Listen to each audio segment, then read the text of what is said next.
Une soixantaine d'organismes de financement réunis à l'initiative du Global Research Council pour plancher sur les défis de la durabilité de la recherche. Cette 12e assemblée annuelle est co-organisée par la Suisse à travers le Fonds national suisse, le FNS, et par la Côte d'Ivoire à travers le Fonds pour la science, la technologie et l'innovation, le FONSTI. Ça fait 50 ans qu'on travaille ensemble entre des scientifiques suisses et des scientifiques ivoiriens. Cette réunion ici en Suisse a comme sujet la durabilité et c'est un problème qu'on partage entre la Côte d'Ivoire et la Suisse et en fait globalement et on espère que pendant cette réunion on va trouver des initiatives, des solutions pour travailler mieux ensemble, pour confronter ce problème, le climat, la durabilité. Nous, Africains, sommes convaincus que la recherche sur le développement durable peut contribuer à améliorer efficacement les conditions de vie et de travail de nos sociétés, tant au nord global que dans le sud global.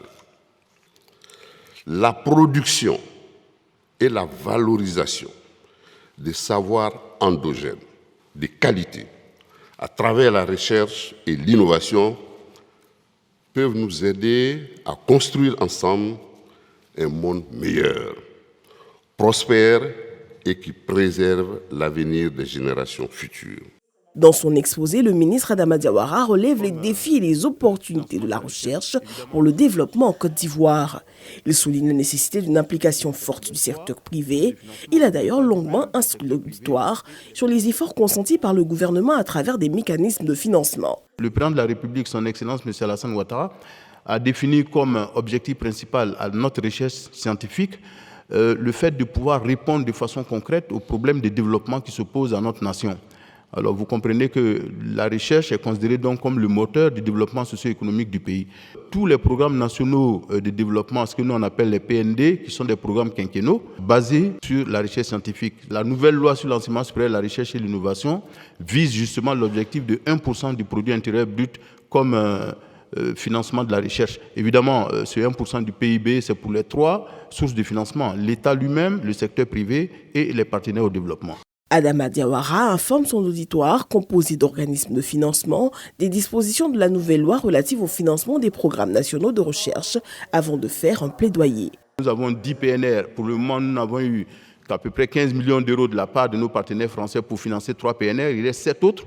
Et même sur les 3 qui sont financés, normalement, ça devrait être 12 milliards de francs CFA. On est aux environs un peu moins de 10 milliards avec le financement français. Donc, c'est dire qu'on a encore du chemin à parcourir en termes de financement de nos PNR.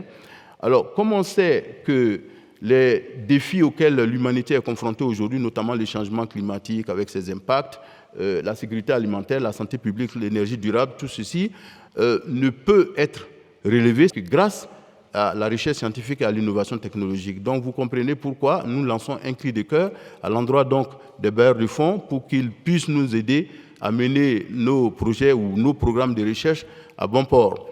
Parce que non seulement il y a une question de développement, mais une question d'augmentation, d'amélioration de la qualité de vie de nos populations. La secrétaire d'État à l'éducation, à la recherche et à l'innovation de la Confédération suisse a pris part aux travaux qui devraient s'achever avec l'adoption d'une déclaration de principe, un document stratégique comprenant des recommandations.